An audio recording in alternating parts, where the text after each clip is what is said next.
Hello, everyone, and either welcome or welcome back to the Gender Libertarian Podcast. If you do like this, please rate, comment, and subscribe. You can find me on iTunes, Google Play, Stitcher, SoundCloud, Spotify, YouTube, and on my Patreon page. So here we are. We have made it through another week in paradise here. An abbreviated week for us Americans because we did have Labor Day off on Monday, and this week was a bit of a subdued week because we did have a shortened week, and also this week, we had the 19th anniversary of 9/11. So, we had the usual, well, not even the usual, a lot of it had to be curtailed because of COVID. Like, you didn't have sort of the event in New York City that you normally have where you have large crowds of people because we're not supposed to do that anymore.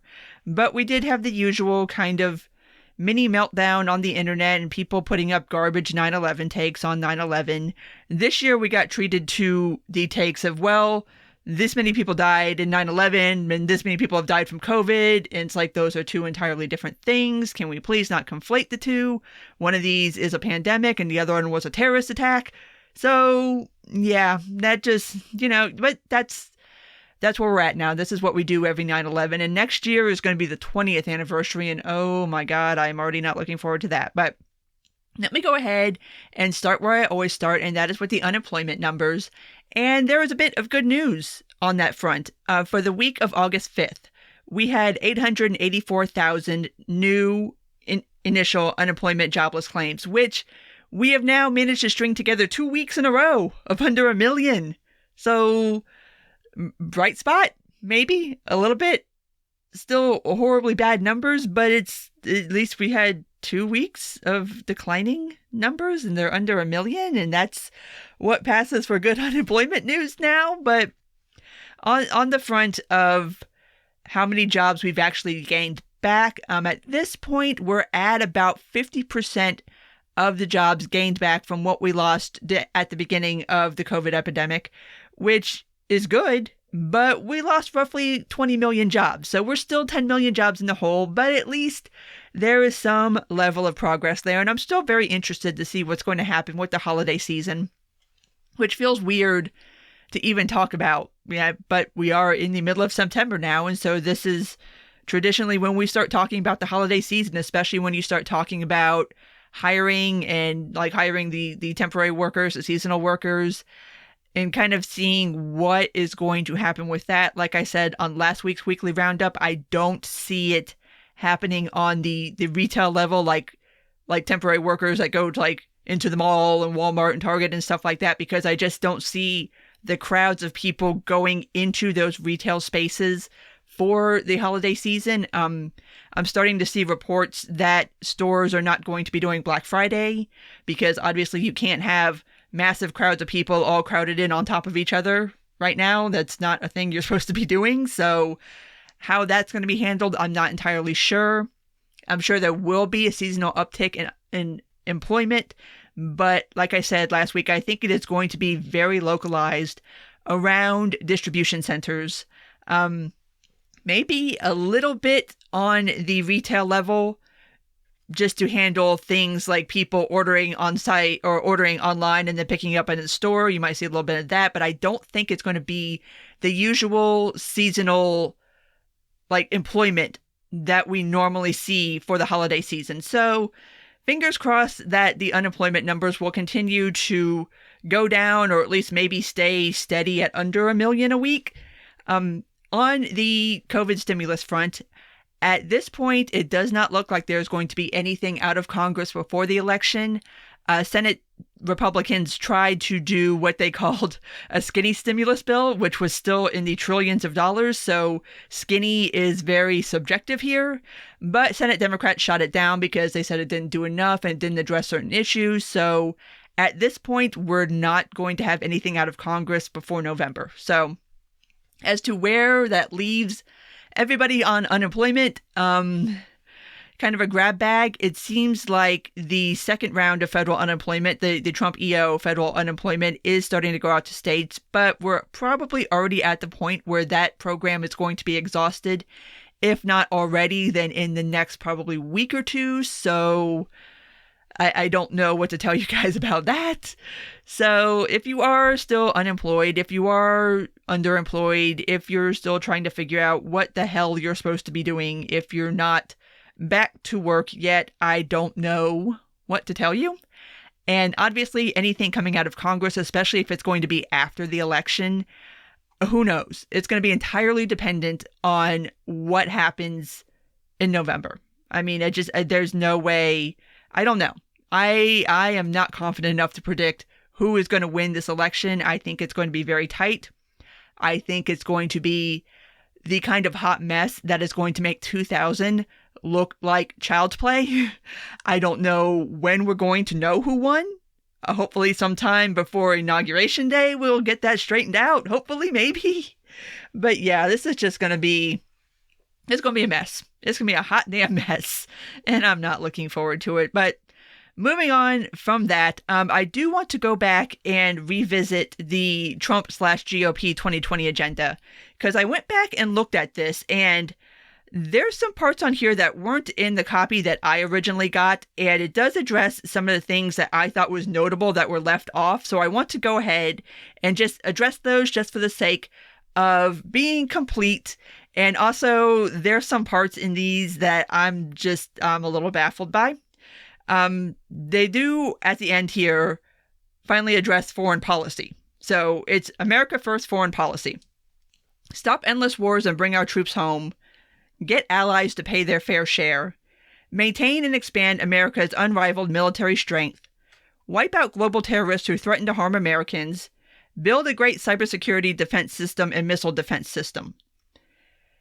Now, I'm not entirely sure how you're supposed to wipe out the global terrorist threat while also bringing the troops home. And then also we're going to expand our military strength, but we're not going to be using it, I guess. I'm not entirely sure.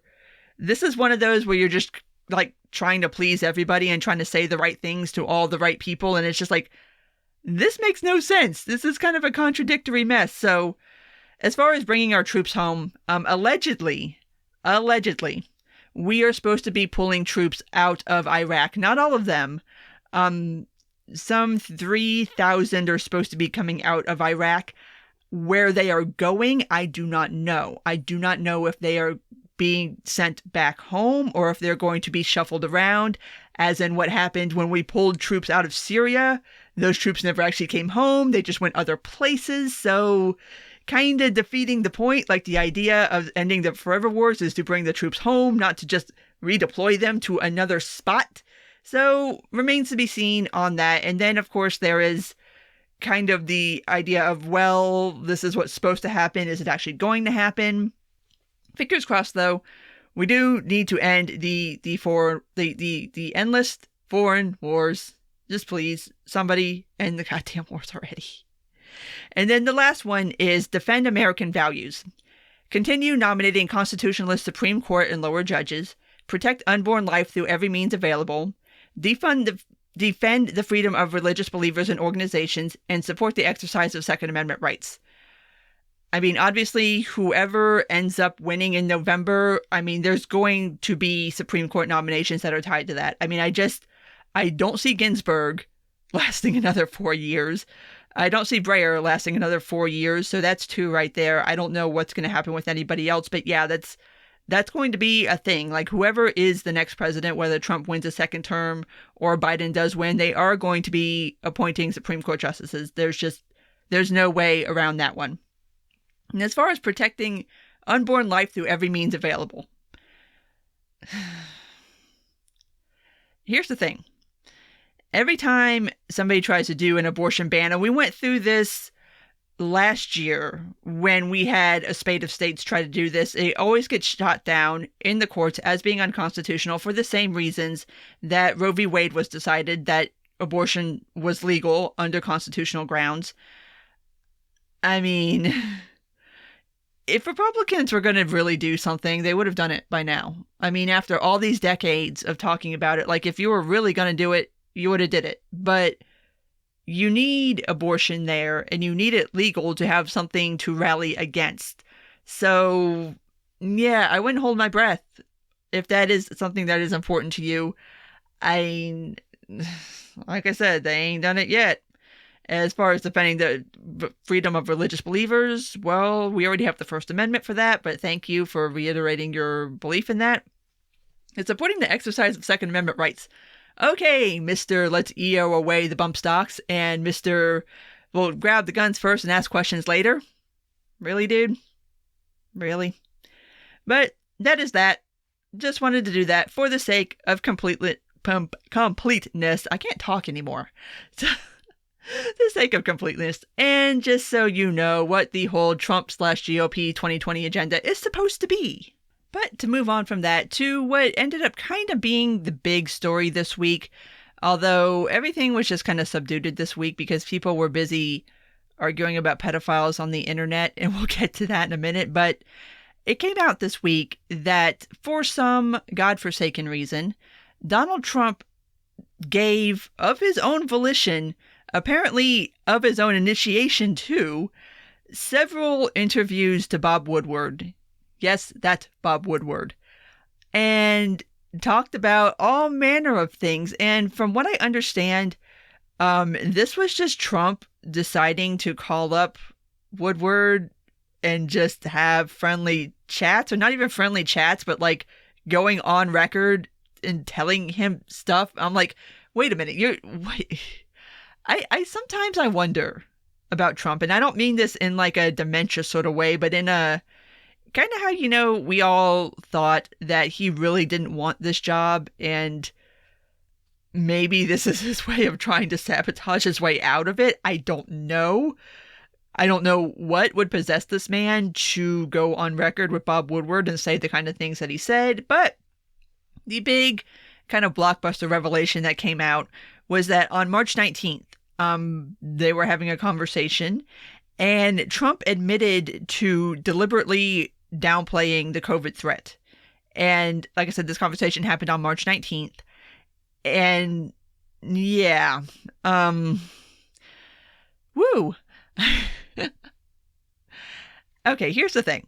There's been two sort of controversies that have spawned from this. The first one being what Trump said, and the second one being about, did Woodward do the right thing or the wrong thing by sitting on that information until now? Let me start with the Trump side of things. It's not just that he downplayed the threat, or as he has tried to kind of backspin it, saying that he was trying to maintain calm.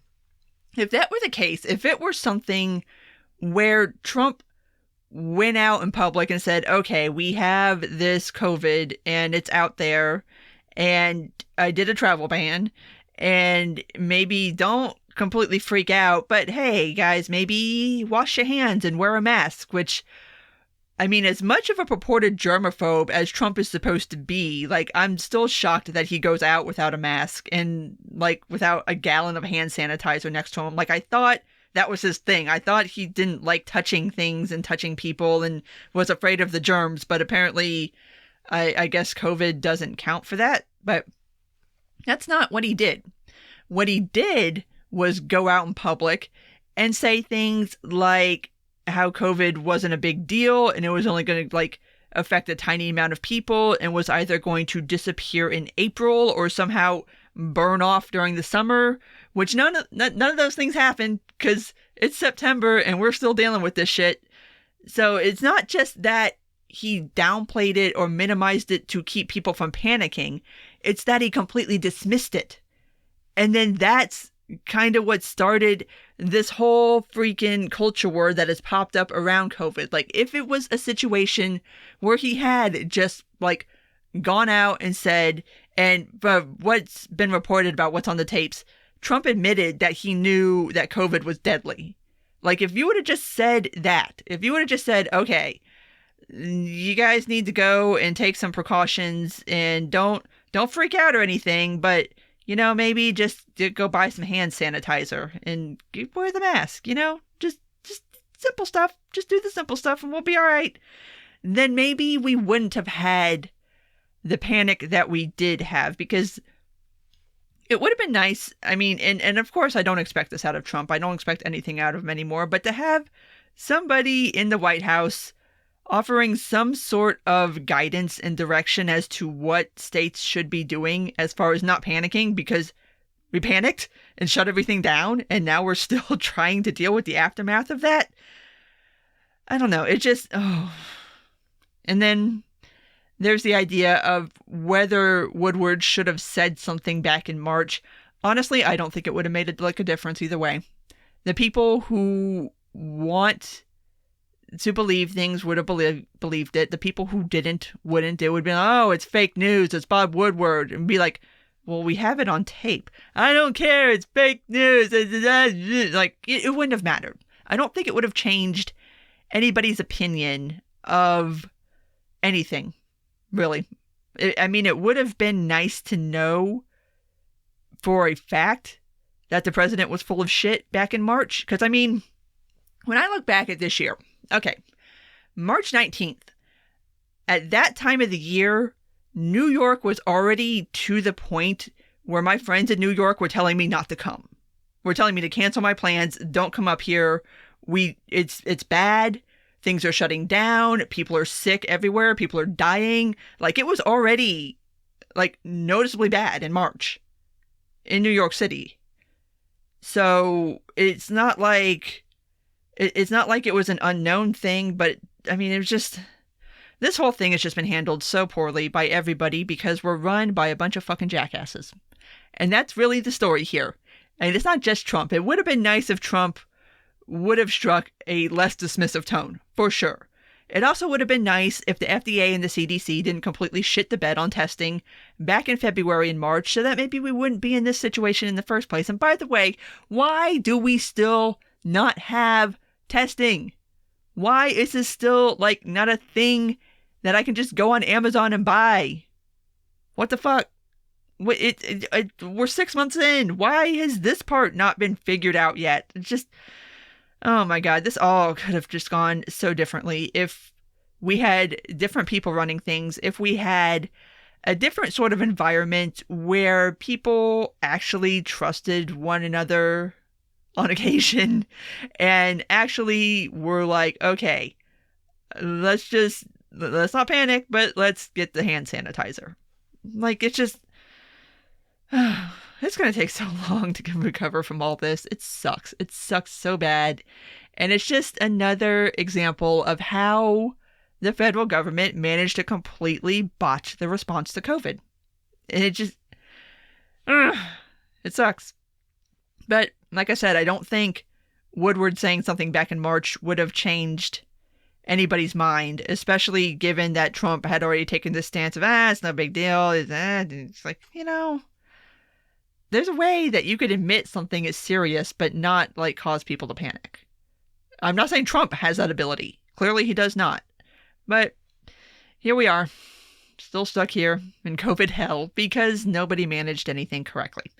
So moving on to the last story that I want to talk about from this week. And I'm only going to touch on part of this briefly because honestly, here's the thing. Everybody has been losing their shit over the Netflix film Cuties. This started even before the film came out, when the promotional material came out, and everybody kind of lost their minds over that.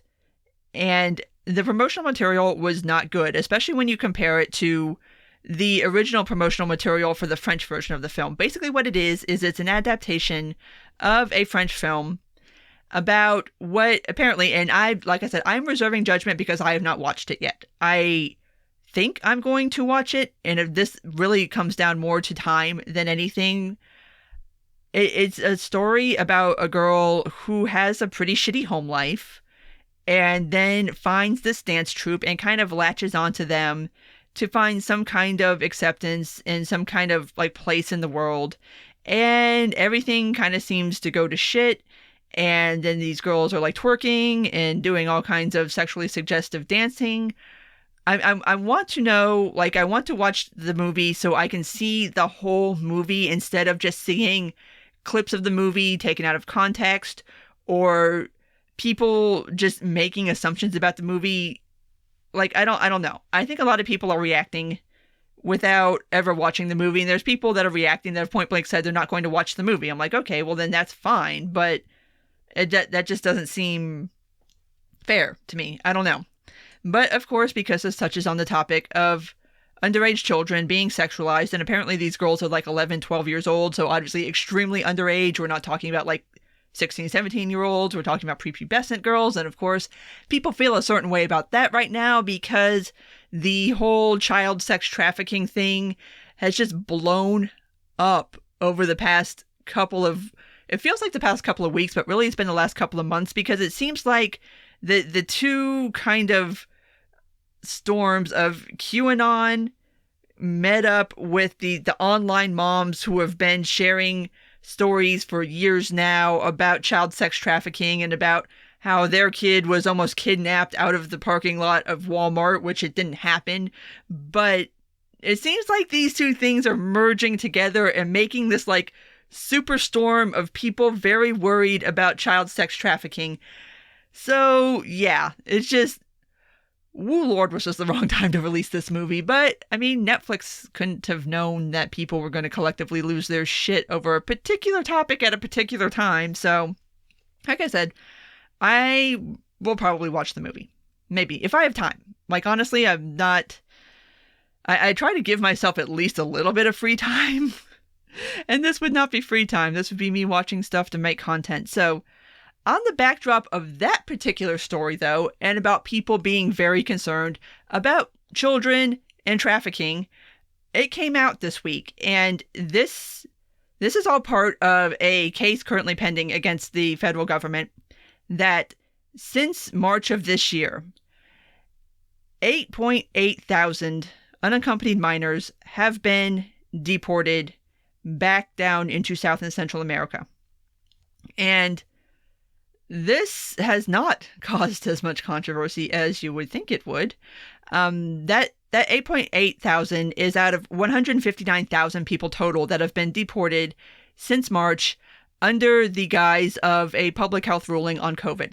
So what was supposed to happen was that anybody who was found to be testing positive for COVID was to be deported, and that people not testing positive were supposed to be allowed to continue along their legal path to asylum, refugee, citizenship, whatever it is that you are pursuing through legal channels. Anyway, what happened was it basically just shut down immigration into the United States altogether. And so here's the thing. That's a lot of kids. I mean, unaccompanied minors are kids. And it's not as if when the government deports somebody, they don't like make extra special sure to make sure they make it back to their front doorstep. They just kind of drop people off where the fuck ever and are like, all right, well, bye. And nobody seems to quite know where all of these kids were dropped off.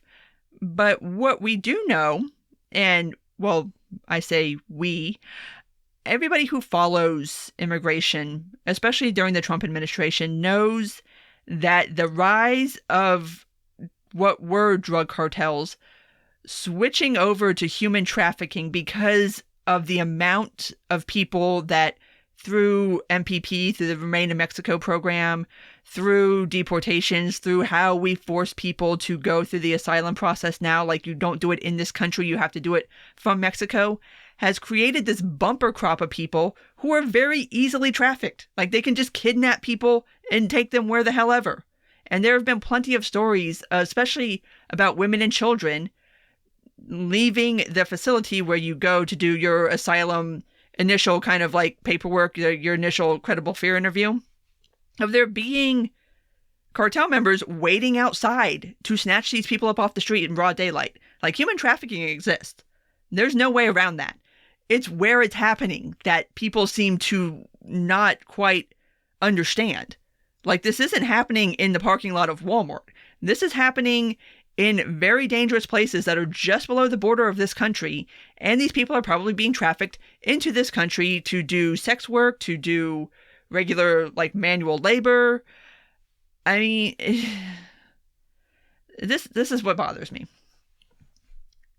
If you're going to say that you care about saving our children, but you ain't got time to pay attention to this, I wonder, whose children are you really saving?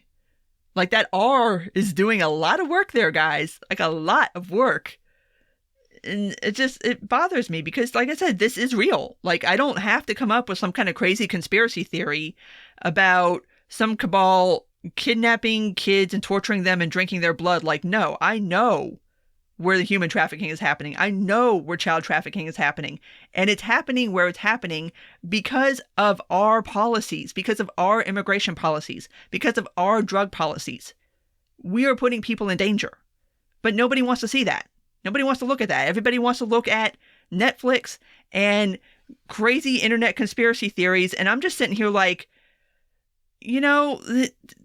right over here, the horrific things that you're looking to find, they're happening right over here. Just right over the border. Just in our backyard. Not your backyard, but our backyard. And what's even worse about this particular batch of deportations, especially the unaccompanied minors, is that this violates our immigration laws and our anti-trafficking laws. Like, what the hell, people?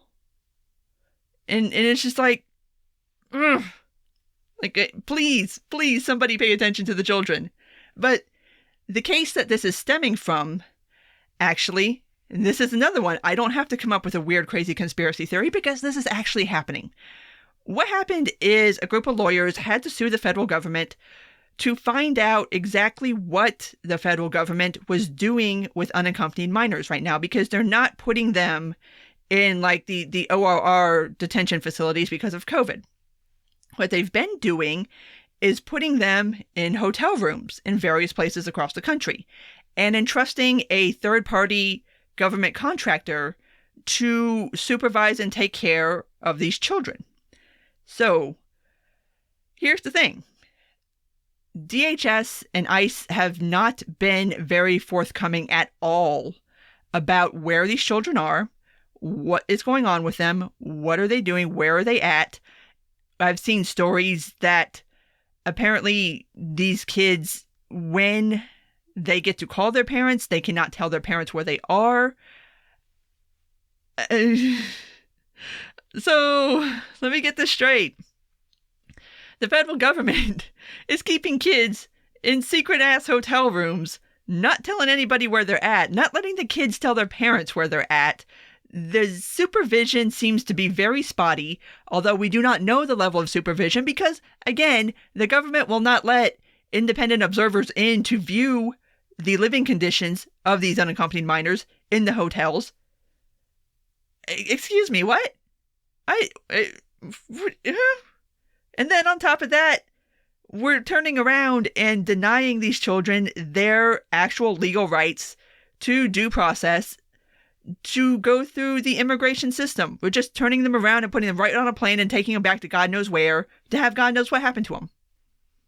Why is this not a bigger scandal? Like, I don't have to come up with conspiracy theories. I have this. I have immigration in the Trump era.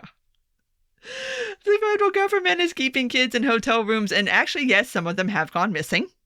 There's that too, not really keeping super good track of who's where and when, and because they're not officially in the immigration system, they don't have like the tracking number that you would normally get if you were officially in the system. So, yeah. Just a bunch of kids out in limbo, hanging out in hotel rooms across the country, and nobody seems to be particularly concerned about this. What? No. But again, it's just, I've said this before, and I'll probably keep making this point. Immigration is the most undercovered aspect of the Trump administration, and it's where some of the most horrific abuses have taken place. How those two things even go together, I don't know. Like, as much time as people spend making up reasons to be mad at Trump, like there's plenty of legitimate reasons just in this one area that you can be mad at him, like legitimately mad, but nobody wants to talk about it. And I don't understand. Like, I don't get it. We just took 8.8 thousand unaccompanied minors and just dumped them somewhere. Nobody cares. Just, whatever. It's cool. It's fine. It's just immigration. It's other people's kids. It's no big deal. I don't have to concern myself with that. It's not my kids. It's not my backyard. You know, they don't even really deserve to be here anyway. But yeah, it's just the juxtaposition is just a little hard for me to take sometimes, especially when, like I said, you spend time toiling the immigration mines, and you see some horrible shit. I mean, I'm gonna keep it real. Like, you see some pretty horrible, horrifying stories when you really follow and cover immigration in the Trump administration, in the Trump era. Sometimes you've got to kind of like take a step away from it from a little while, because some of it gets to be too much. Like, it's just, if you're somebody that cares at all about human suffering as a whole, not just people who happen to be born on the right side of the magic invisible line as you, it gets to be a bit much. And this is like, that's too much. Like, this is too much. And I don't understand why there aren't more people upset about it, especially if you're really upset about children being trafficked. Like, our immigration system pretty much forces people to be fucking trafficked. Like, if you don't give people a legal way to do something, then they're going to go through coyotes, or possibly even worse, to try to get into the United States, and then you're part of human trafficking. Like, what choice do you have? And then you run the risk of pretty horrible things happening to you. I mean, there are some coyotes who are, you know, upstanding, reputable people. There are some that aren't. So just, I don't know. Maybe one of these years people will start paying attention to immigration again. But at this point, I'm going to go ahead and wrap this up, because I think we've gone on long enough. So if you did make it this far, thank you for listening. And if you do like this, please rate, comment, and subscribe. You can find me on iTunes, Google Play, Stitcher, SoundCloud, Spotify, YouTube, and on my Patreon page. Take care, and until next time.